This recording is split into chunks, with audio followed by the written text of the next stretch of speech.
আসসালামু আলাইকুম ওয়া রাহমাতুল্লাহি ওয়া বারাকাতুহু। আশা করি সবাই ভালো আছো।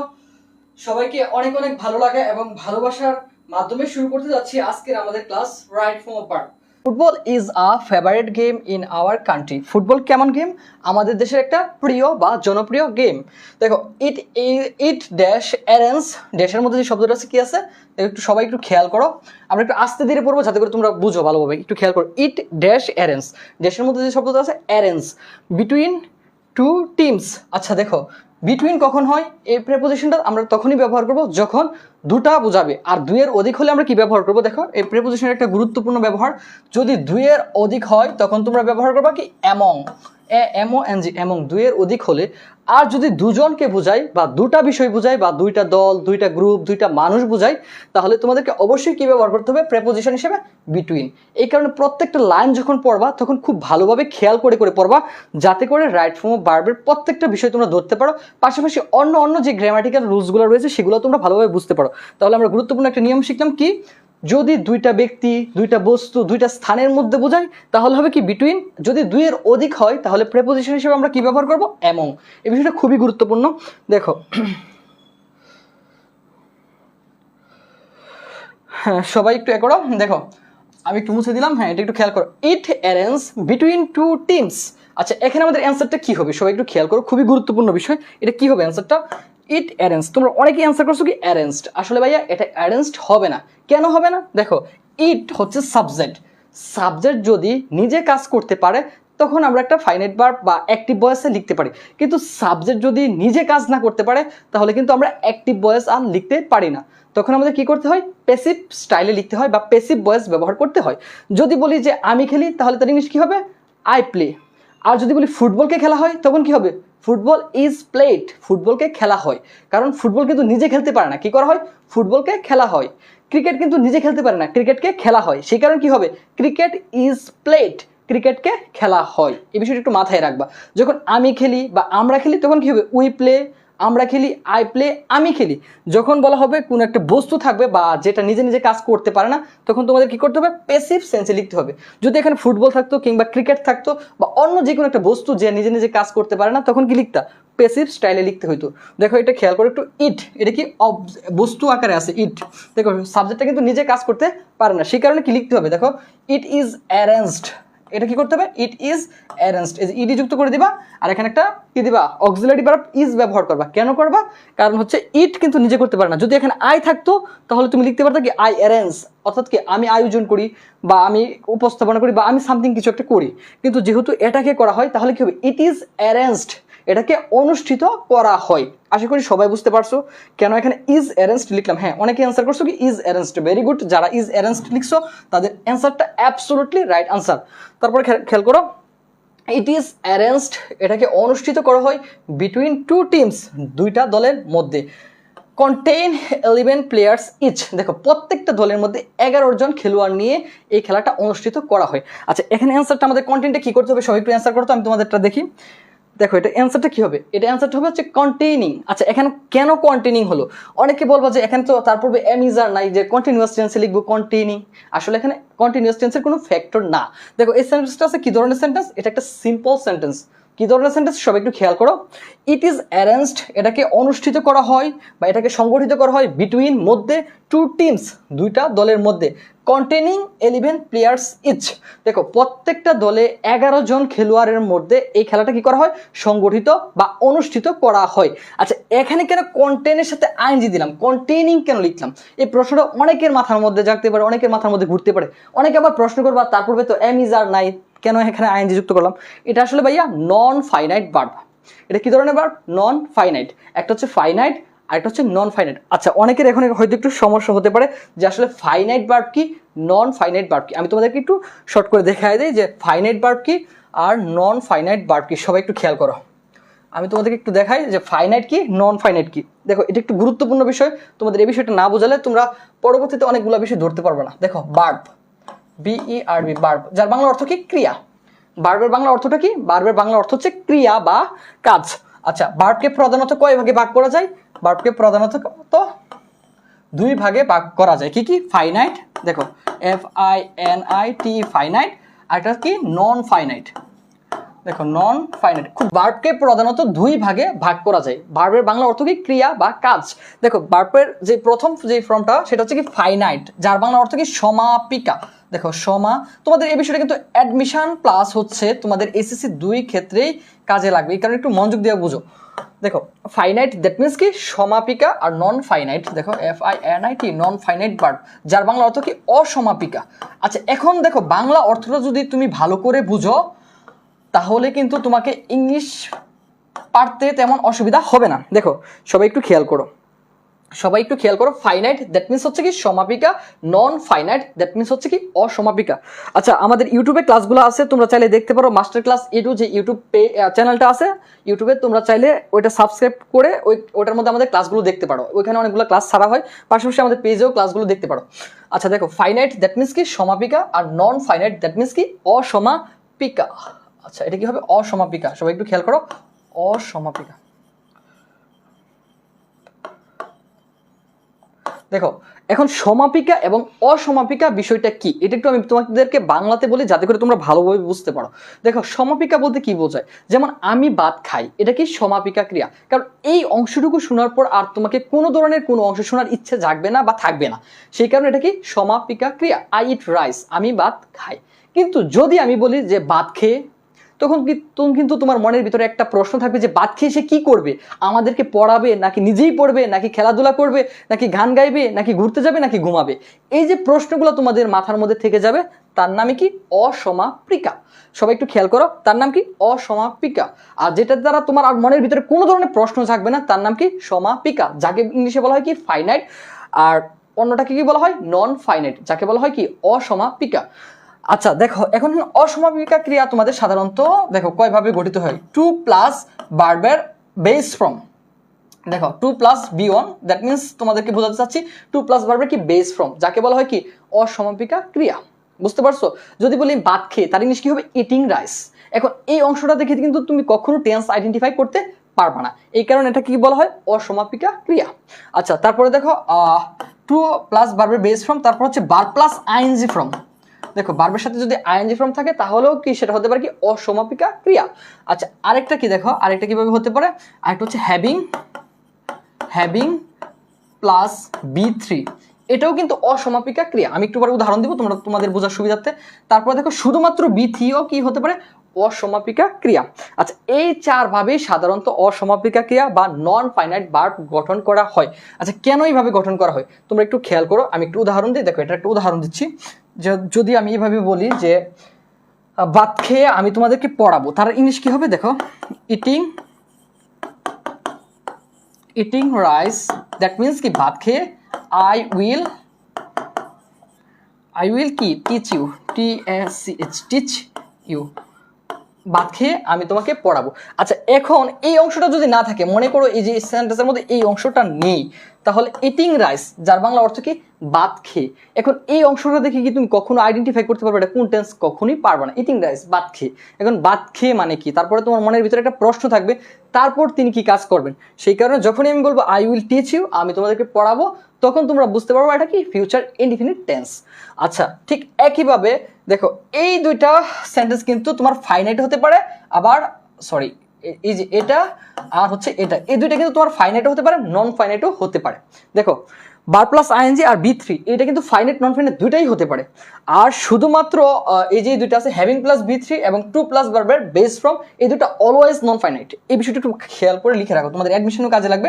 দেখো টু প্লাস ভার্বের base form having plus B3 কি অলওয়েজ নন ফাইনাইট। দেখো এটা কি হবে অলওয়েজ নন ফাইনাইট। দেখো এ দ্বারা বুঝালাম অলওয়েজ আর এন দ্বারা নন ফাইনাইট বুঝালাম। দেখো তাহলে অলওয়েজ কি হবে টু প্লাস ভার্বের বেস ফর্ম, আর শুধুমাত্র B3 অলওয়েজ কি হবে নন ফাইনাইট। এখন ভার্ব প্লাস আইএনজি আর B3 এই দুটো কি ফাইনাইটও হতে পারে নন ফাইনাইটও হতে পারে, এই দুটো হচ্ছে অলওয়েজ নন ফাইনাইট। আচ্ছা এখন এই দুটো কখন ফাইনাইট হয় দেখো একটু খেয়াল করো, যদি আমি বলি ইটিং রাইস ভাত খেয়ে আই উইল টিচ ইউ, আমি তোমাকে পড়াবো বা আমি তোমাকে শেখাবো, তখন এই যে প্রথম যে ইটিংটা এটা কি ধরনের ভার্ব নন ফাইনাইট ভার্ব। কিন্তু যদি আমি এখানে এইভাবে লিখে দিই আই এম ইটিং রাইস, এই যে এই শব্দটা লিখলাম আই এম ইটিং রাইস, আমি ভাত খাচ্ছি আমি তোমাকে পড়াবো, তখন এই ইটিংটা কি হয়ে যাবে, ফাইনাইট ভার্ব হয়ে যাবে। আশা করি সবাই বুঝতে পারছো কখন ভার্ব প্লাস আইএনজি ফাইনাইট হয়। যদি ভার্ব প্লাস আইএনজির পূর্বে একটা অক্সিলারি ভার্ব থাকে, অক্সিলারি ভার্ব কি am is are was were ইত্যাদি যদি থাকে তাহলে সেটা কি হবে, ফাইনাইট। আর যদি ইত্যাদিকে খুঁজে পাওয়া না যায় আর ইত্যাদি না থাকে তখন এটার নাম কি হয়ে যাবে, নন ফাইনাইট ভার্ব। আশা করি সবার ক্লিয়ার। দেখো তারপরে যদি বলি যে ডান দ্য ওয়ার্ক, কাজটি করে কি, I will go to market, আমি বাজারে যাব, তখন কি হবে, ডান দ্য ওয়ার্ক, এই যে কাজটি করে, এটা কিন্তু অসমাপিকা ক্রিয়া বা নন ফাইনাইট। যদি বলি I have done the work, আমি কাজটি করেছি, তারপরে কি ছিল, হ্যাভ হ্যাজ, দ্যাট মিনস এটা কি হয়ে যাবে, তখন সমাপিকা ক্রিয়া হয়ে যাবে বা ফাইনাইট ভার্ব হয়ে যাবে। তাহলে ফাইনাইট ভার্ব এই যে চারটা আছে, এই চারভাবে কি করা হয়, নন ফাইনাইট। কিন্তু এই দুইটার মধ্যে ফাইনাইটও করা যায়, নন ফাইনাইটও করা যায়, যদি এই দুইটা ভার্বের পূর্বে কি থাকে, অক্সিলারি ভার্ব থাকে, তাহলে সেটা কি হবে, ফাইনাইট। আর যদি অক্সিলারি ভার্ব না থাকে তাহলে কি, অলওয়েজ এই চারটা ভার্বকে কি বলা হয়, নন ফাইনাইট ভার্ব। আর এই দুইটা যেটা আছে, টু প্লাস ভার্বের বেস ফ্রম, আরেকটা হচ্ছে কি হ্যাভিং প্লাস বিথি ফ্রম, এই দুইটা হচ্ছে অলওয়েজ নন ফাইনাইট। এটাকে কোনোভাবে কখনো কেউ কি করতে পারবে না, ফাইনাইট ভার্ব করতে পারবে না। কিন্তু এই দুটাকে কি করা যায়, টু প্লাস ভার্বের base form, sorry to plus ভার্বের আইএনজি ভার্ব প্লাস ভার্বের সাথে আইএনজি ফ্রম, আরেকটা হচ্ছে ভার্বের 3 নম্বর ফর্ম, এই দুটাকে কি করা যায়, ফাইনাইটও করা যায়, পাশাপাশি নন ফাইনাইটও করা যায়। যদি তার পূর্বে অক্সিলারি ভার্ব থাকে, দেখো এই দুইটার পূর্বে যদি অক্সিলারি ভার্ব থাকে, কি থাকবে, অক্সিলারি ভার্ব থাকলে ফাইনাইট, আর অক্সিলারি না থাকলে কি হবে, নন ফাইনাইট ভার্ব। আশা করি ফাইনাইট এবং নন ফাইনাইটের এই বিষয়টি ক্লিয়ার তোমাদের। দেখো ফাইনাইট হচ্ছে কি, সমাপিকা ক্রিয়া। যদি আমরা এই সেন্টেন্সটাকে এইভাবে বলতাম যে আই ইট রাইস, আমি ভাত খাই, আই ইট রাইস, আমি ভাত খাই, সহজ উদাহরণ দিচ্ছি যাতে করে তোমরা মনে রাখতে পারো। তাহলে ইটের বাংলা অর্থ কি, খাওয়া, আমি ভাত খাই, তাহলে এটা কি, একটা সম্পূর্ণ সেন্টেন্স, পরিপূর্ণ সেন্টেন্স, দ্যাট মিনস কি, সমাপিকা ক্রিয়া বা ফাইনাইট ভার্ব। কিন্তু যদি আমি বলি ইটিং রাইস, ভাত খেয়ে, বা প্লেইং ফুটবল, ফুটবল খেলে, বা ডুইং দ্য ওয়ার্ক, কাজটি করে, তখন যদি আর কিছু না বলি তখন সেটা কি হয়ে যাবে, প্রথম ডুইং যেটা আছে, নন ফাইনাইট ভার্ব। আশা করি তোমাদের ফাইনাইট এবং নন ফাইনাইট বিষয়টা ক্লিয়ার। দেখো ফাইনাইট দ্যাট মিনস হচ্ছে সমাপিকা, যে সেন্টেন্সটা শোনার পর তোমাদের মনের ভিতরে আর কোনো ধরনের আকাঙ্ক্ষা, ইচ্ছা, অভিলাষ, অভিপ্রায় কোনো কিছুই থাকবে না, তার নাম হচ্ছে ফাইনাইট। আর যে অংশটা শোনার পর তোমাদের আরো কিছু শোনার ইচ্ছা থাকবে, তার নামে কি, অসমাপিকা ক্রিয়া। বুঝতে পারছো, তাকে কি বলা হবে ইংলিশে, নন ফাইনাইট ভার্ব। আচ্ছা চলো আমাদের মূল আলোচনায় চলে যাই, তাহলে তোমাদের বুঝতে আর একটু সুবিধা হবে। দেখো আমরা কোথায় ছিলাম, এখানে ছিলাম, নন ফাইনাইট ভার্বের একটা আলোচনা আসছিল, সবাই একটু খেয়াল করো। ইট ইজ অ্যারেঞ্জড, এটা কি করা হয়, অনুষ্ঠিত করা হয়, কিসের মধ্যে অনুষ্ঠিত করা হয়, বিটুইন টু টিমস, দুইটা দলের মধ্যে, কন্টেইনিং 11 প্লেয়ার্স ইচ। আচ্ছা এখানে কেন কন্টেইনিং যুক্ত করলাম, তোমরা একটু খেয়াল করো। আমরা জানি একটা সিম্পল সেন্টেন্সে একটা মাত্র ফাইনাইট ভার্ব থাকে, সবাই একটু মাথার মধ্যে প্লাস খাতার মধ্যে লিখে নিতে পারো। একটা সিম্পল সেন্টেন্সে ফাইনাইট ভার্ব কয়টা থাকবে, একটা ফাইনাইট ভার্ব থাকবে। যদি সিম্পল সেন্টেন্সে একাধিক ভার্ব থাকে, আবারও ভালোভাবে বুঝো, তোমরা ভালোভাবে খেয়াল করো, যদি একটা সিম্পল সেন্টেন্সে একাধিক ভার্ব থাকে তখন হচ্ছে একটা বার ফাইনাইট হলে বাকিগুলো কি হয়ে যাবে, নন ফাইনাইট ভার্ব হয়ে যাবে।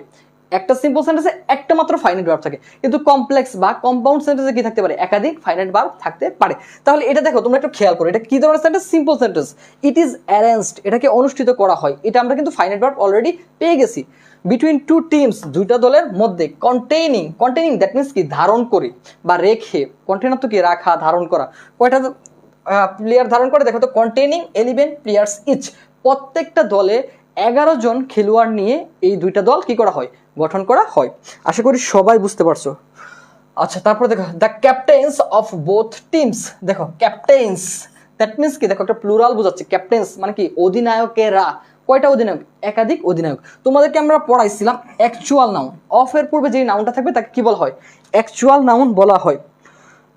বাহ ফাতেমা, থ্যাংক ইউ, 35টা উপরে শেয়ার করছি, ভেরি গুড। তাহলে আজকের উইনার তুমি হতে যাচ্ছ, দেখি ওকে পাস করতে পারো, দেখি তো, তোমরা করতে থাকো, শেয়ার করতে থাকো, দেখি তোমাদের শেয়ার আমরা দেখলেই বুঝে যাবো। ভেরি গুড, আমরাও চেষ্টা করতেছি তোমাদেরকে সর্বোচ্চ বোঝানোর জন্য, তোমরা একটু শেয়ার করো, মেনশন করো। স্টুডেন্ট না থাকলে কিন্তু পড়ানো মজা লাগে না, তোমরা তো ভালোভাবেই বুঝো বিষয়টা, স্টুডেন্ট না থাকলে পড়াতে ভালো লাগে না।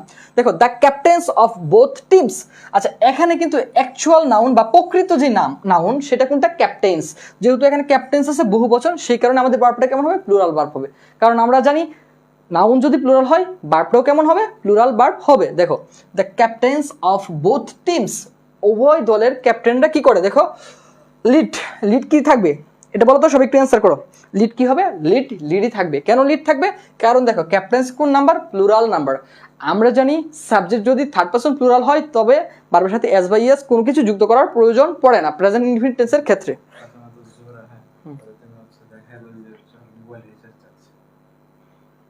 হ্যাঁ, এই যে দেখো আমরা ফাতেমাতুজ জোহরাকে একটু গিফট দিচ্ছি মোবাইল রিসার্চ। তোমরা যারা শেয়ার করবা তাদেরকে আমরা এইভাবে হেল্প করব, তোমরা আমাদেরকে একটু হেল্প করো। থ্যাংক ইউ ফাতেমাতুজ জোহরা, ইফতি, হ্যাঁ থ্যাংক ইউ। হ্যাঁ, বাকিরা একটু শেয়ার করো, আমাদের ক্লাসটা একটু দেখতে থাকো। হ্যাঁ দেখো, the captain's of both teams, উভয় দলের কি ক্যাপ্টেনরা লিড পরিচালনা করে। লিড মানে কি নেতৃত্ব দেয় বা পরিচালনা করে। কি পরিচালনা করে? দে আর গ্রুপস। এই কারণে লিডকে কোনো ধরনের চেঞ্জ করার প্রয়োজন পড়বে না। তাহলে কি হবে? 36 plus share done, very good very good. হ্যাঁ করো, স্টুডেন্ট তো বাড়ে না, স্টুডেন্টে তো কম কেন, তোমরা স্টুডেন্ট একটু বাড়াও। হ্যাঁ দেখো, তারপর একটু খেয়াল করো, তোমরা একটু ক্লাসেও মনোযোগ দাও। The captain's of both teams lead, উভয় দলের ক্যাপ্টেনরা কি করে? পরিচালনা করে দেয়ার গ্রুপস, তাদের গ্রুপটাকে বা কি দলটাকে। তারপর দেখো, this is the most exciting and enjoyable game ever play across the world. আচ্ছা এখানেও খেয়াল করো, দিস ইজ, এই যে ইজ ভার্বটা আছে, এটা কি ধরনের ভার্ব? Finite verb. আর এটা কি ধরনের সেন্টেন্স? পুরো একটা সেন্টেন্সটা কি সিম্পল একটা সেন্টেন্স। যেহেতু এটা একটা সিম্পল সেন্টেন্স, সেই কারণে আমাদের কি করতে হবে? দ্বিতীয় ভার্বটাকে কি করতে হবে? নন ফাইনাইট ভার্বে রূপান্তর করতে হবে। তাহলে আমাদের অ্যান্সারটা কেমন হচ্ছে সবাই একটু খেয়াল করো। This is the most exciting and enjoyable. আচ্ছা অনেকে হয়তো এন্ড দেখে বলবা যে এটা কম্পাউন্ড, আসলে ভাইয়া এটা কম্পাউন্ড সেন্টেন্স নয়। এন্ড দ্বারা এই যে এক্সাইটিং আর হচ্ছে এনজয়েবল, এক্সাইটিং আর এনজয়েবল এই দুইটা শব্দকে যুক্ত করছে, এই কারণে এন্ডটা ব্যবহার করা হয়েছে। এটা কিন্তু কম্পাউন্ডের এন্ড নয়। আচ্ছা তাহলে একটু খেয়াল করো, this is the most exciting and enjoyable game, এবার কি হবে? প্লেড হয়ে যাবে। কারণ আমরা কি জানি, ভার্বের 3 নম্বর ফর্ম যেটা B3, সেটাকে কি বলা হয়? নন ফাইনাইট ভার্ব বলা হয়। ভার্ব প্লাস আইএনজি কি বলা হয়? নন ফাইনাইট ভার্ব বলা হয়। টু প্লাস ভার্বের বেস ফর্মকে কি বলা হয়? নন ফাইনাইট ভার্ব বলা হয়। হ্যাভিং প্লাস B3 কে কি বলা হয়? নন ফাইনাইট ভার্ব বলা হয়। তোমাদেরকে নন ফাইনাইট ভার্ব যে 4 প্রকারে করা যায় সেই বিষয়টা আমি তোমাদেরকে দেখালাম। তাহলে এখানে কি করবা? একটু এইভাবে লিখে দিবা, this is the most exciting and enjoyable game ever played across the world. পৃথিবীর মধ্যে যেইগুলা গেমগুলো খেলা হয় তাদের মধ্যে অন্যতম এক্সাইটিং অর্থাৎ কি উত্তেজনাকর এবং উপভোগযোগ্য খেলার নাম কি? Cricket, sorry football. তারপর একটু খেয়াল করো, it dash run for an hour and a half with an interval after half of time. আচ্ছা দেখো এখানে কি হবে? ইট রানস, যেহেতু ইটটা কোন person? Third person singular number, সেই কারণে ভার্বের সাথে কি করতে হবে? এস বা ইএস যুক্ত করতে হবে। ইট রানস, এটা কি করে? পরিচালনা করা হয়। It runs for an hour and a half. দেখো an hour and a half, এটা কিন্তু একটা ফ্রেজ আকারে ব্যবহার করা হয়। এই হাফের পূর্বে কিন্তু একটা আর্টিকেল ব্যবহার করতে হবে। উইথ অ্যান ইন্টারভাল, ইন্টারভাল মানে কি? বিরতির পর। Half of time is over. দেখো এই বিটা কি হয়ে যাবে? Is over. যখন অর্ধেক সময় শেষ করা হয় তখন কি করা হয়? একটা বিরতির মাধ্যমে খেলাটা পরিচালনা করা হয়। তারপরে একটু খেয়াল করো, এনি ফুটবল টুর্নামেন্ট, যে কোনো ফুটবল খেলা, arrange between two strong teams game can be exciting. আচ্ছা এখানে কি দেখো, দেখো এনি ফুটবল টিম অ্যারেঞ্জড, এখানে কি করবা? ইডি যুক্ত করে দিবা। দেখো যে কোনো ফুটবল খেলা কি করা হয়? অনুষ্ঠিত করা হয় বিটুইন টু টিমস, দুইটা দলের মধ্যে, ক্যান বি এক্সাইটিং। এই যে দেখো ক্যান বি এক্সাইটিং, এটা কিন্তু ফাইনাইট ভার্ব। এই কারণে যে প্রথম যেটা অ্যারেঞ্জড আছে এটা কি হয়ে যাবে? Non finite verb. তোমাদেরকে তো বললাম ভার্ব প্লাস আইএনজি, ভার্বের 3 নম্বর form, having plus B3, 2 plus ভার্বের বেস ফর্ম, সবগুলো কি নন ফাইনাইট। দেখো এখানে কিন্তু ইডি যুক্ত করে আমরা কি করলাম? নন ফাইনাইট ভার্ব করলাম। এখানে কিন্তু ভার্ব প্লাস আইএনজি যুক্ত করে কি করলাম? নন ফাইনাইট ভার্ব করলাম। কোনো কোনো ক্ষেত্রে আমরা কি করি? 2 প্লাস ভার্বের বেস ফর্ম যুক্ত করে কি করি? নন ফাইনাইট ভার্ব করি। যেমন একটা উদাহরণ যদি আমি বলি যে আমি খেলতে চাই, তাহলে তার ইংলিশ কি হবে? I want to play. তাহলে প্লে টু প্লে এটা কি হলো? নন ফাইনাইট ভার্ব হলো। আই ওয়ান্টটা কি? Finite verb. একটু খেয়াল করো, এনি ফুটবল টুর্নামেন্ট, যে কোনো ধরনের ফুটবল খেলা অ্যারেঞ্জড অনুষ্ঠিত করা হয় বিটুইন টু স্ট্রং টিমস, দুইটা শক্তিশালী দলের মধ্যে, ক্যান বি এক্সাইটিং। মানে যদি দুইটা শক্তিশালী দলের মধ্যে খেলাটা অনুষ্ঠিত করা হয় তাহলে খেলাটা কেমন হবে? উত্তেজনাকর হবে। তারপরে দেখো, দ্য রেজাল্ট রিমেন অলমোস্ট কি আনপ্রেডিক্টেবল টিল দ্য এন্ড। দেখো দ্য রেজাল্ট দ্যাট মিনস কি? ফলাফল। রিমেন, রিমেন দ্যাট মিনস কি? থাকে। কেমন থাকে? তাহলে দ্য রেজাল্ট কোন পারসন? Third person. আর কোন ধরনের নাম্বার? Singular number. সেই কারণে কি হবে? দ্য রেজাল্ট রিমেইনস হবে। এখানে কি করতে হবে? একটা অ্যাজ বা যুক্ত করতে হবে, অ্যাজ বা ইয়াস যুক্ত করতে হয় যদি সাবজেক্টটা কি হয়? থার্ড পারসন সিঙ্গুলার নাম্বার হয়। তাহলে দেখো অ্যান্সারটা কি হবে? দ্য রেজাল্ট রিমেইনস, ফলাফলটা থাকে কি? অলমোস্ট আনপ্রেডিক্টেবল, অনেকটাই কি? আনপ্রেডিক্টেবল মানে কি? প্রেডিক্ট করা মানে হচ্ছে পূর্ব অনুমান করা।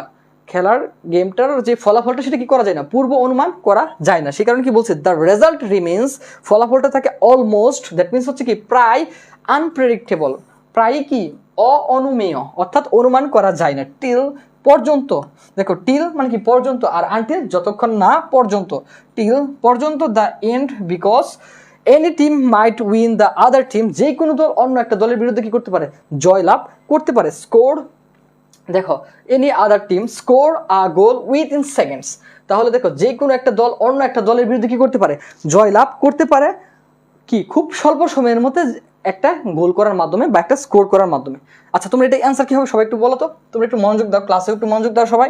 দেখো দ্য রেজাল্টস রিমেন্স মানে কি ফলাফলটা থাকে কেমন, দেখো দ্য রেজাল্ট রিমেন্স ফলাফলটা থাকে অলমোস্ট প্রায়, আনপ্রেডিক্টেবল মানে কি যেটাকে অনুমান করা যায় না, টিল পর্যন্ত, দ্য এন্ড মানে দেখো শেষ পর্যন্ত, মানে শেষ না করা পর্যন্ত কি থাকে ফলাফলটা অননুমেয় থাকে, অর্থাৎ অনুমান করা যায় না। বিকজ কারণটা কি, এনি টিম যে কোনো দল মাইট উইন, মাইট তো কি পারে, কি পারে জয় লাভ করতে পারে, দ্য আদার টিম অন্য একটা দলের উপর, score a goal with in seconds, এখানে কি হবে স্কোরিং, কি হবে আইএনজি যুক্ত করে দিবা, তাহলে স্কোরটা কি হয়ে যাবে, স্কোরিং হয়ে যাবে, স্কোর কি হয়ে যাবে, স্কোরিং হয়ে যাবে, কারণ আমাদের একটা ফাইনাইট ভার্ব আছে। দেখো মাইট উইন জয়লাভ করতে পারে, দ্য আদার টিম অন্য দলের উপর, স্কোরিং মানে কি স্কোর করে কি আ গোল, একটা গোল উইথ ইন সেকেন্ডস, সেকেন্ডের মধ্যে। তারপর একটু খেয়াল করো, the referee is to see, রেফারিকে দেখতে হয়, ওয়েদার, ওয়েদার বাংলার অর্থ কি কি না, result and rules and regulation দেখো মেনটেন বাই দ্য প্লেয়ার্স, তাহলে এটা কি হবে, দ্য রেফারি, রেফারিকে is to see, am to is to are to, যার বাংলা অর্থ কি am to see is to see are to see, যার বাংলা অর্থ কি দেখতে হয়, the referee is to see, রেফারিকে দেখতে হয়, ওয়েদার কি না, রুলস অ্যান্ড অর্ডার নিয়ম এবং শৃঙ্খলা কি আর মেনটেইনড, দেখো দেখো যেহেতু এখানে গেছে রুলস এবং অর্ডার দুইটা বোঝাচ্ছে, সেই কারণে কি হবে আর মেনটেন, এখান থেকে আর ইডি যুক্ত করে দেবো, আর মেনটেইনড বজায় রাখা হচ্ছে কিনা বাই দ্য প্লেয়ার্স, রেফারিকে দেখতে হয় নিয়ম এবং শৃঙ্খলা প্লেয়ার কর্তৃক বজায় রাখা হচ্ছে কি না। আশা করি সবাই বুঝতে পেরেছ।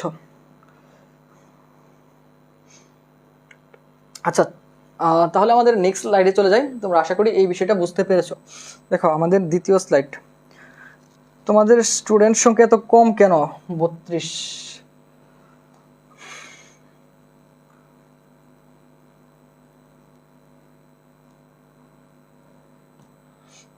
সবাই একটু খেয়াল করো।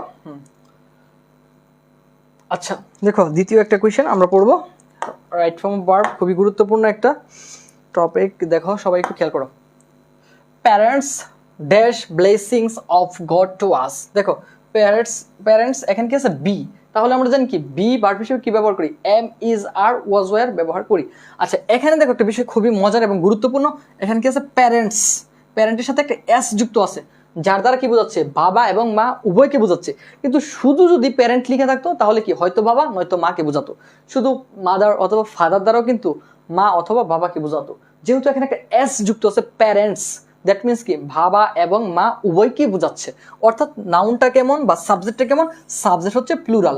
তাহলে আমরা রাইট ফর্ম ভার্বের একটা বেসিক রুলস জানি, সেটা কি যদি সাবজেক্টটা প্লুরাল হয় তাহলে ভার্বটা কেমন হবে, প্লুরাল ভার্ব হবে। সেই কারণে বি আমরা কি করে ফেলবো, তুমি একটু অ্যান্সার করো তো আমার সাথে, এটা কি হবে বলতো, parents dash blessings of God to আস, এখানে কি ইজ হবে নাকি এম হবে নাকি আর হবে, সবাই একটু অ্যান্সার করো তো, খুবই সহজ, ফার্স্ট ওয়ান খুবই সহজ, সবাই একটু অ্যান্সার করো কি হবে, প্যারেন্টস ড্যাশ, ড্যাশের মধ্যে যে ওয়ার্ডটা আছে কি বি আছে, ব্লেসিংস, দেখো ব্লেসিংস অফ গড টু আস, কি হবে এটা অ্যান্সার, সবাই একটু অ্যান্সার করো।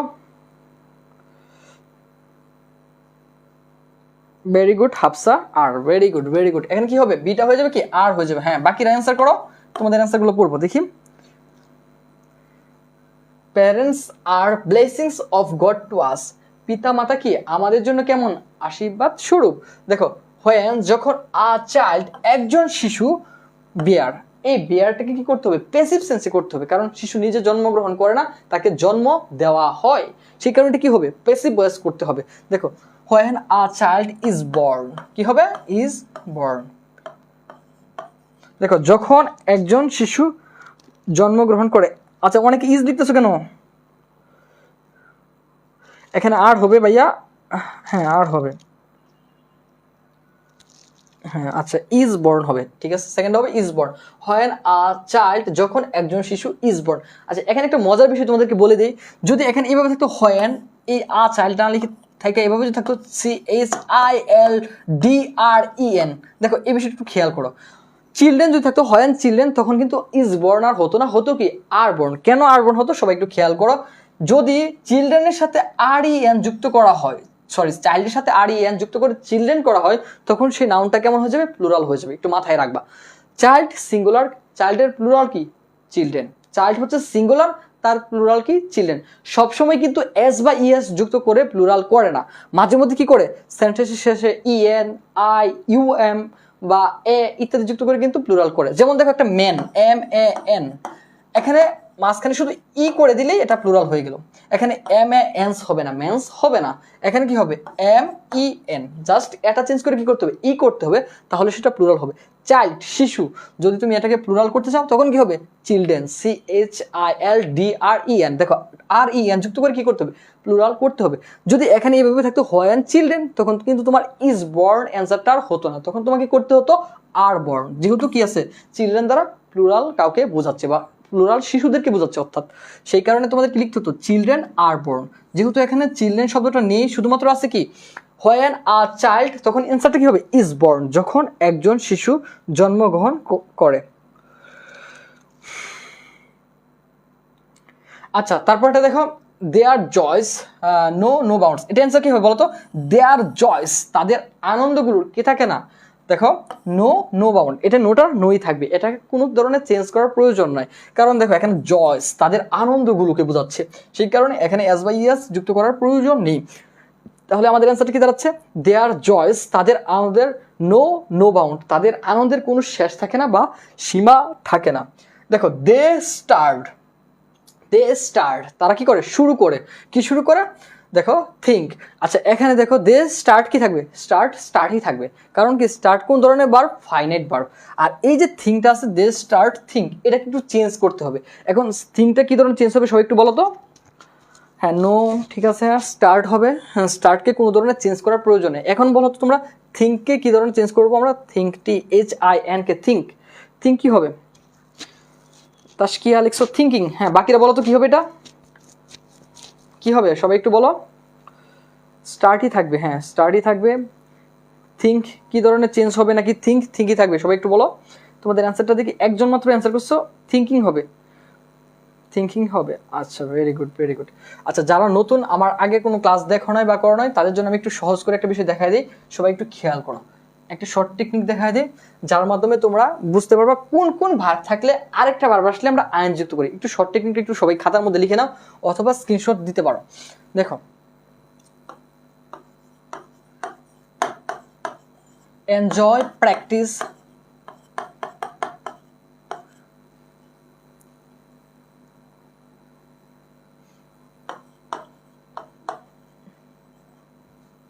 তারপর দেখো রিমেম্বার, রিকল,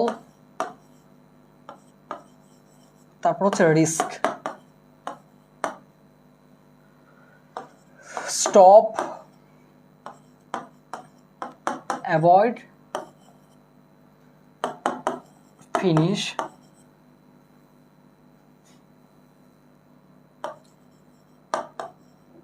মাইন্ড, মিস, তারপর হচ্ছে মেনশন,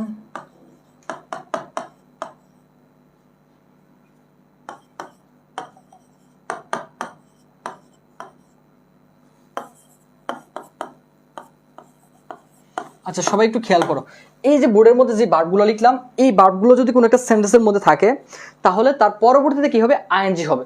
দেখো কি কি ভার্ব লিখলাম, excuse, enjoy, practice, remember, recall, risk, stop, avoid, finish, mind, miss, mention, consider, আর একটা হচ্ছে স্টার্ট। আচ্ছা এখন এই ভার্বগুলো আমরা সহজে কিভাবে মনে রাখতে পারি, যারা একটু নতুন, আমি আগেও পড়াইছিলাম ক্লাসের মধ্যে, তারপর তোমাদেরকে একটু বলে দিচ্ছি, সবাই একটু মনোযোগ দাও, কিভাবে মনে রাখবো এই ওয়ার্ডগুলো। একজন শিক্ষক তার শিক্ষার্থীদেরকে উপদেশ দিচ্ছে, কি উপদেশ দিচ্ছে দেখো, এক্সকিউজ মি ডিয়ার স্টুডেন্ট, পড়াশোনা এনজয় করো এবং প্র্যাকটিস করো। কি বলছে, এক্সকিউজ মি ডিয়ার স্টুডেন্ট, পড়াশোনা এনজয় করো এবং প্র্যাকটিস করো। যেই পড়াশোনাগুলো তুমি এনজয় করলা, প্র্যাকটিস করলা, সেগুলোকে কি করো, রিমেম্বার এবং রিকল করার চেষ্টা করো। রিমেম্বার মানে কি, স্মরণ করা, রিকল দ্যাট মিনস স্মরণ করা। অন্যথায় কিসে পড়ে যাবা, অন্যথায় তোমরা রিস্কে পড়ে যাবা। দেখো পড়াশোনা কখনো স্টপ করো না, অ্যাভয়েড করো না, ফিনিশ করো না। পড়াশোনাকে স্টপও করা যাবে না, অ্যাভয়েডও করা যাবে না, ফিনিশও করা যাবে না। আমার কথাই কোনো কিছু মনে করো না, মাইন্ড করো না, কথাগুলো অনেক বেশি মিস করবা। তাই তোমাকে মেনশন দিলাম, কথাগুলো তোমার কনসিডারে রেখো, মানে কি বিবেচনায় রেখো। চলো আজকের পড়াশোনা শুরু করি, দ্যাট মিনস কি স্টার্ট। শুরু করা দ্যাট মিনস কি স্টার্ট হবে। দেখো চলো আজকের পড়াশোনা শুরু করি, তার মানে কি স্টার্ট। তাহলে এই যে ওয়ার্ডগুলো পড়লাম, তার পরবর্তীতে যদি আরেকটা ভার্ব আসে, প্লাস বার প্লাস আইএনজি হবে। কি হবে, এইগুলো পরবর্তীতে যতগুলো ভার্ব থাকবে কি হবে, চোখ বন্ধ করে কি হবে, বার প্লাস আইএনজি হবে। সবাই আরেকটু খেয়াল করো, আমি আবারও বলতেছি, গল্পটা খুবই গুরুত্বপূর্ণ, তোমাদের অ্যাডমিশন প্লাস এইচএসসি দুইটা ক্ষেত্রে খুবই কাজে লাগবে। এই যে একটু আগে পাইলাম আমরা, কি ভার্ব পাইলাম, দে স্টার্ট থিঙ্ক। কি হবে, দে স্টার্ট থিঙ্কিং, তারা ভাবতে শুরু করে। আর যদি আমরা বলি the teacher ordered him stop কি রাইটিং, দেখো স্টপ কি আছে, স্টপের পরে কি হবে, ভার্বটা রাইট, ভার্বটা কি হয়ে যাবে, রাইটিং হয়ে যাবে। কেন হলো, কারণ আমাদের এই সূত্রটাই এমন, যদি বোর্ডের মধ্যে লেখা এই ভার্বগুলো কোনো একটা সেন্টেন্সের মধ্যে থাকে, তার পরবর্তীতে আরেকটা ভার্বের সাথে কি করতে হবে, আইএনজি যুক্ত করতে হবে। আচ্ছা দেখো আমাদের আবার একটু গল্পটা বলি, সবাই একটু খেয়াল করো। একজন শিক্ষক তার প্রিয় শিক্ষার্থীদেরকে উপদেশ দিচ্ছে। কি উপদেশ, এক্সকিউজ মি ডিয়ার স্টুডেন্ট, পড়াশোনা এনজয় করো এবং প্র্যাকটিস করো। যা এনজয় করলা, প্র্যাকটিস করলা, সেগুলোকে রিমেম্বার, রিকল করার চেষ্টা করো। অন্যথায় কি করবা, রিস্কে পড়ে যাওয়া। পড়াশোনা কখনো স্টপ করো না, অ্যাভয়েড করো না, ফিনিশ করো না। আমার কথা কোনো কিছু মনেও করো না, কথাগুলো অনেক মিস করবা, তাই তোমাকে মেনশন দিলাম। কথাগুলো তোমার কনসিডারে রেখো বা বিবেচনায় রেখো। চলো আজকের পড়াশোনা শুরু করি বা স্টার্ট করি। এই যে ভার্বগুলো আছে, যদি কোনো একটা সেন্টেন্সের মধ্যে পাও, চোখ বন্ধ করে পরবর্তী ভার্বের সাথে কি করবা, আইএনজি যুক্ত করে দিবা। আর আইএনজি যুক্ত করলে সেই ভার্বটা কেমন হয়ে যাবে, নন ফাইনাইট ভার্ব হয়ে যাবে। আশা করি সবার ক্লিয়ার। সবাই বলো তো ক্লিয়ার কিনা, বলো তো সবাই ক্লিয়ার কি না, গল্পটা ক্লিয়ার কি না। কেন আমাদের স্টার্টের পরে থিঙ্কিং হলো, এই যে গল্পটা, এটাই এই গল্পের পরবর্তীতে যতগুলো ভার্ব আসবে চোখ বন্ধ করে কি করব, আইএনজি যুক্ত করব। সবাই একটু বলো তো ক্লিয়ার কি না, একজন একটু রেসপন্স করো। স্টুডেন্টস একজন একটু রেসপন্স করো। তোমাদের অ্যাডমিশন প্লাস এইচএসসি দুই ক্ষেত্রে কাজে লাগবে। তোমাদের ঢাকা বিশ্ববিদ্যালয়ে কিন্তু এই মাইন্ড শব্দ দিয়ে প্রশ্ন এসেছিল। দেখো মাইন্ড, এই শব্দটা তোমরা গুগলে সার্চ করো বা যে কোনো জায়গাতে দেখো, এই মাইন্ড ছিল। I don't mind dash negative feedback if it is true. যদি এটা সত্য হয় তাহলে আমি কি বিরূপ প্রতিক্রিয়া গ্রহণে কোনো ধরনের মন্তব্য করবো না বা কোনো কিছু মনে করবো না। এই যে আই ডোন্ট মাইন্ড, তখন কি হবে, মাইন্ডের পরে একটা ভার্ব যেটা আসবে সেটার সাথে কি করতে হবে, আইএনজি যুক্ত করতে হবে। I don't mind accepting negative feedback if it is true. দেখো যদি এটা সত্য হয় তাহলে আমি বিরূপ প্রতিক্রিয়া বা নেগেটিভ প্রতিক্রিয়া গ্রহণ করতে কোনো ধরনের দ্বিধা করব না। বুঝতে পারছো? তাহলে খেয়াল করো, এই যে মাইন্ড শব্দ দিয়ে কিন্তু তোমাদের ঢাকা বিশ্ববিদ্যালয়ে 2000 সম্ভবত 22-23 সালে প্রশ্নটা আসছিল, অর্থাৎ গত বছরের এই বছরের আগের বছর বা গত বছর কি সামথিং প্রশ্নটা আসছিল কি মাইন্ড। তার পরবর্তীতে যদি আরেকটা ভার্ব আসে কি হবে, চোখ বন্ধ করে আইএনজি হবে। যেমন তোমাদের এখানে কি আসছিল, স্টার্ট। তাহলে গল্পটা আমি লাস্ট বারের মধ্যে একবার বলতেছি, সবাই একটু খেয়াল করো। হ্যাঁ রিপিট করতেছি। দেখো একজন শিক্ষক তার প্রিয় শিক্ষার্থীদেরকে উপদেশ দিচ্ছে। কি উপদেশ, এক্সকিউজ মি ডিয়ার স্টুডেন্ট, পড়াশোনা এনজয় করো এবং প্র্যাকটিস করো। ধরো আমি তোমাদেরকে বলতেছি, তোমরা আমার প্রিয় শিক্ষার্থী, তোমরা কি করো, এক্সকিউজ মি ডিয়ার স্টুডেন্ট, পড়াশোনাটাকে এনজয় করো এবং প্র্যাকটিস করো। যদি তোমাকে পড়াশোনাকে বোরিং হিসেবে নাও তাহলে কিন্তু তুমি সহজে এটা মনে রাখতে পারবে না। সেই কারণে কি করতে হবে, এনজয় করতে হবে এবং বেশি বেশি প্র্যাকটিস করতে হবে। আর যেগুলো এনজয় করছো এবং প্র্যাকটিস করছো সেগুলো কি করবা, রিকল অথবা রিমেম্বার করার চেষ্টা করো, মানে কি স্মরণ করার চেষ্টা করো। যদি রিকল করার বা রিমেম্বার করার চেষ্টা নাই করো তাহলে তুমি কিসে পড়ে যাবা, রিস্কে পড়ে যাবা। এটা কিন্তু বাস্তব জীবনের সাথে একটু মিলাই দেখো, ঠিক আছে গল্পটা, যে যদি পড়াশোনাকে তুমি রিমেম্বার এবং রিকল করার চেষ্টা না করো তাহলে তুমি কিসে পড়ে যাবা, রিস্কে পড়ে যাবা। পড়াশোনা কখনো স্টপ করো না, মানে কি বন্ধ করো না, তারপরে কি অ্যাভয়েড করো না, মানে এড়িয়ে চলো না, ফিনিশ করো না, মানে কি শেষ করো না। আর আমি যেই কথাগুলো তোমাকে বললাম বা উপদেশ দিলাম তাতে তুমি কি করো না, মাইন্ড করো না, কথাগুলো অনেক বেশি তুমি মিস করবা। তাই তোমাকে মেনশন দিলাম। মেনশন মানে কি, তোমরা ফেসবুকে মেনশন দাও, তাই তোমাকে মেনশন দিলাম। কথাগুলো তোমার কনসিডারে রেখো, মানে কি তোমার বিবেচনায় রেখো। চলো আজকের পড়াশোনা শুরু করি, স্টার্ট। এই যে স্টার্ট ভার্বটা, তার পরবর্তীতে আরেকটা ভার্ব আসলে কি হবে, ING. Stop ING, miss ING, mention ING, তারপরে ফিনিশ, তার পরবর্তীতে আরেকটা ভার্ব আসলে কি হবে, আইএনজি হবে। দেখো সবার ক্লিয়ার কিনা, খুবই গুরুত্বপূর্ণ গল্পটা। তোমাদের এটা ইউনিভার্সিটি অ্যাডমিশন প্লাস এসএসসি দুই ক্ষেত্রে কাজে লাগবে। তোমরা এই ভার্বগুলো বারবার পড়ো আর বারবার ভুলে যাও, কিন্তু একটু টেকনিক্যালি পড়ো। দেখো টেকনিকটা কি, এই যে এই টেকনিকটা একটু মাথায় রেখে সুন্দর করে বুঝে পড়ো, তাহলে দেখবে অনেক দিন মনে থাকবে। তুমি প্রয়োজনে নিজে নিজে এক একটু রিপিট করো, দেখো পড়ো, ভালোভাবে পড়লে অবশ্যই পারবা। আচ্ছা চলো আমাদের মূল আলোচনায় চলে যাই। তোমাদের একটা গুরুত্বপূর্ণ শর্ট টেকনিক দেখালাম, আগেও একবার দেখিয়েছিলাম, যারা আমার ক্লাস করছো তারা হয়তো পেয়েছো। তাহলে দেখো একটু কোথায় ছিলাম আমরা, সবাই একটু দেখো। দে স্টার্ট, তারা শুরু করে কি থিঙ্কিং। দেখো দে স্টার্ট, থিঙ্কটা কি হয়ে যাবে, থিঙ্কিং হয়ে যাবে। কেন থিঙ্কিং হয়ে যাবে, কারণ আমরা মাত্রই পড়লাম পৃথিবীতে স্টার্ট এমন একটা ভার্ব যার পরবর্তীতে আরেকটা ভার্ব আসলে কি করব, আইএনজি যুক্ত করব। দে স্টার্ট, তারা শুরু করে কি করতে, থিঙ্কিং, চিন্তা করতে বা ভাবতে। তারা ভাবতে শুরু করে, কি ভাবতে শুরু করে, অফ নার্স। এখানে দেখো তোমাদের একটা বিষয় খুবই গুরুত্বপূর্ণ, রাইট ফর্ম ভার্বের একটা গুরুত্বপূর্ণ নিয়ম। অফ কি ধরনের বিষয়, এটা কি প্রেপোজিশন। যদি অফ প্রেপোজিশনের পর যদি কোনো ভার্ব আসে কি করতে হবে, আইএনজি যুক্ত করতে হবে। তাহলে প্রেপোজিশন অফ এর পর ভার্বটা কি হবে, আইএনজি হয়ে যাবে। তাহলে এটা কি হবে অ্যান্সার, হ্যাঁ তাসকিয়া অ্যান্সার করছো কি, তাসকিয়া অ্যান্সার করছো নার্সিং, ভেরি গুড। এটা কি হয়ে যাবে, নার্সিং হয়ে যাবে। দেখো দে স্টার্ট থিঙ্কিং, থিঙ্কটা কি হয়ে যাবে, থিঙ্কিং, আর নার্সটা কি হয়ে যাবে, নার্সিং। তাহলে তোমাদের গুরুত্বপূর্ণ একটা নিয়ম কি পড়ালাম, যদি প্রেপোজিশনের পর কোনো ভার্ব আসে সেটা কি হবে, আইএনজি হবে। কোনটা ছাড়া, টু এর পর ছাড়া। টু এর পর সাধারণত কি হয়, ভার্বের বেস ফর্ম হয়। আর অন্য যতগুলো প্রেপোজিশন আসে তারপরে একটা ভার্ব আসলে কি হবে, আইএনজি হবে। যেমন উইদাউট, এরপরে কি হবে, আইএনজি। উইদাউট স্লিপিং, ঘুমানো ছাড়া। উইদাউট ইটিং, খাওয়া ছাড়া। Without eating we can not lead our life, খাওয়া ছাড়া আমরা আমাদের জীবন কি করতে পারি না, পরিচালনা করতে পারি না। তাহলে তোমাদের মাথায় রাখতে হবে উইদাউট, বাই, তারপর হচ্ছে অফ, এগুলো হচ্ছে প্রেপোজিশন। আর প্রেপোজিশনের পর যদি কোনো একটা ভার্ব আসে চোখ বন্ধ করে কি হবে, আইএনজি হবে। যেমন বাই ডুইং দিস ওয়ার্ক, এই কাজটি করার দ্বারা, you can be a good one, তুমি একজন ভালো মানুষ হতে পারো বা একজন ভালো হতে পারো। আচ্ছা তারপর দেখো এন্ড, তারপরে এটা কি হবে, ব্রিং কি হয়ে যাবে, সবাই একটু অ্যান্সার করতো। সম্পদ, তারপরে রাজকন্যা, ব্রিঙ্গিং, ভেরি গুড। দেখো তাসকিয়া খুবই সুন্দর, তোমার অ্যান্সারটা ঠিক আছে। দেখো তাহলে thinking of nursing and bringing. আচ্ছা এখানে কেন ব্রিঙ্গিং আপ হলো, কারণ তোমাদের অবশ্যই মাথায় রাখতে হবে এন্ড এর আগে এবং পরে কি হয়, বারবার একই ধরনের ফর্ম হয়। এন্ড এর আগে যদি পাস্ট টেন্স হয়, এন্ড এর পরেও কি হবে, পাস্ট টেন্স। এন্ড এর আগে যদি আইএনজি ফর্ম হয়, এন্ড এর পরেও কি হবে, ঠিক আইএনজি ফর্মটা হবে। সেই কারণে আমাদের অ্যান্সারটা কি হয়ে যাবে, এন্ড ব্রিঙ্গিং আপ, এবং কি লালন পালন করতে দেয়ার চাইল্ড। তাহলে দেখো দে স্টার্ট, তারা শুরু করে থিঙ্কিং, চিন্তা করতে, অফ নার্সিং, লালন পালন করার, অ্যান্ড ব্রিঙ্গিং, বড় করে তোলার, আপ দেয়ার চিলড্রেন, তাদের সন্তানদেরকে কিভাবে বড় করে তুলবে সেই বিষয়গুলো নিয়ে কে ভাবতে শুরু করে, বাবা মা। তারপর দেখো they remain safe under the custody of their parents since birth. আচ্ছা এখানে দেখো দে রিমেন, তাহলে এটা কি কি ধরনের থাকবে ভার্বটা, এটা একটা রিমেন কি হবে বলো তো সবাই, রিমেন ভার্বটা কেমন থাকবে সবাই একটু বলো। দে রিমেন, এইচ নাম্বারটা, বলো এইচ নাম্বারটা কি হবে, দে রিমেনই থাকবে। কেন রিমেন থাকবে, কারণ কি দে হচ্ছে তারা, আর তারা কাকে বোঝাচ্ছে, প্লুরাল একটা নাউনকে বোঝাচ্ছে, সরি প্লুরাল একটা প্রোনাউনকে বোঝাচ্ছে। যেহেতু এটা প্লুরাল প্রোনাউন সেই কারণে ভার্বটা কি হবে, রিমেনই থাকবে। কিন্তু যদি এখানে থাকতো হি বা ইট অথবা শি, তখন কি করতে, রিমেন্স লিখতা। যেহেতু প্রোনাউনটা কেমন, প্লুরাল, সেই কারণে ভার্বটা কেমন হবে, প্লুরাল ভার্ব হবে। আর প্লুরাল ভার্বের সাথে কি হয় না, এস বা ইএস যুক্ত হয় না। সেই কারণে অ্যান্সারটা কেমন হবে সবাই একটু খেয়াল করো।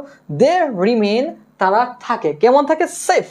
অর্থাৎ কি সেফ মানে তো ধরো সবাই যেন সেফ থাকে বা নিরাপদ থাকে, আন্ডার দ্য কাস্টোডি, দেখো কাস্টোডি অফ দেয়ার প্যারেন্টস, তাদের পিতা মাতার যে কাস্টোডি আছে সেখানে তারা কি থাকে, নিরাপদে থাকে। কে থাকে, সন্তানরা তাদের জন্মের পর থেকে। ভেরি গুড, সবাই অ্যান্সার করছো রিমেন, ভেরি গুড। দেখো প্যারেন্টস নেভার মাইন্ড, পিতা মাতা কখনো কি করে না, মাইন্ড করে না। প্যারেন্টস নেভার মাইন্ড কি হবে, টেকটা কি হয়ে যাবে, টেকিং হয়ে যাবে। কেন হয়ে যাবে, আমার কথায় তোমরা মাইন্ড করো না, কথাগুলো কি করবা, অনেক বেশি মিস করবা, তাই তোমাদেরকে মেনশন দিলাম। তাহলে মাইন্ড পৃথিবীতে এমন একটা ওয়ার্ড যার পরবর্তীতে আরেকটা ওয়ার্ড আসলে কি করবো, আইএনজি যুক্ত করব।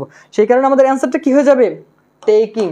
এই বলো কেউ কি বুঝতে পারো না, এমন কেউ আসো কি বলো তো, is there anyone who are not able to understand, দেখো তো কেউ কি আসো যে বুঝতে পারো নাই।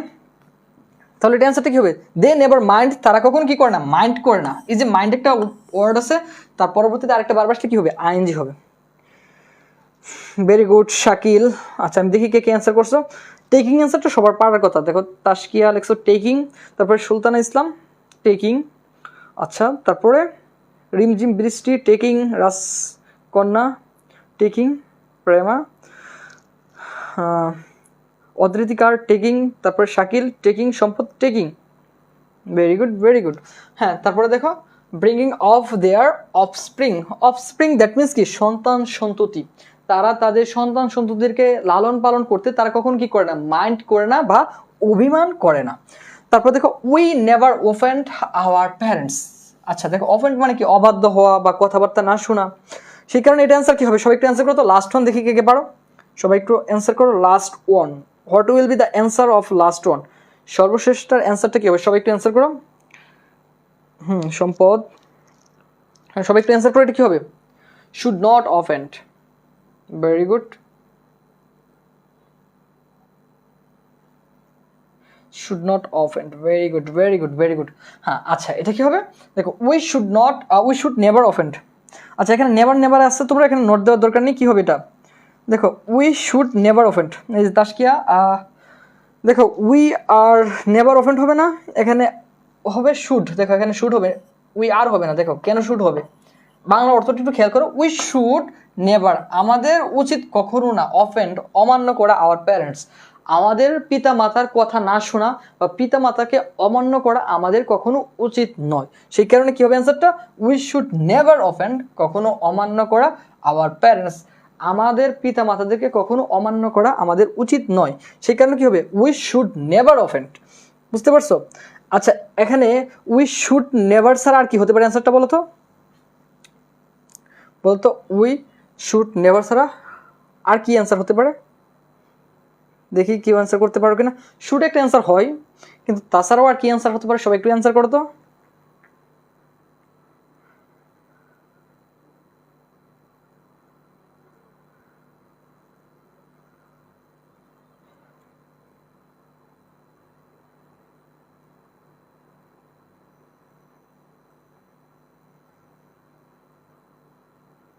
Very good, must not, must sorry দেখো এখানে মাস্ট নেভার হবে, নট দিও না, কারণ এখানে নেভার যেহেতু দেওয়া আছে সেই কারণে আর নট দেওয়ার দরকার নাই, এখানে কি দিতে পারো, অথবা মাস্ট নেভার অফেন্ড আমাদের অবশ্যই কি না করা উচিত, কি না করা উচিত, পিতা মাতাদেরকে অমান্য, আমাদেরকে অমান্য অবশ্যই করা উচিত নয়, বুঝতে পারছো।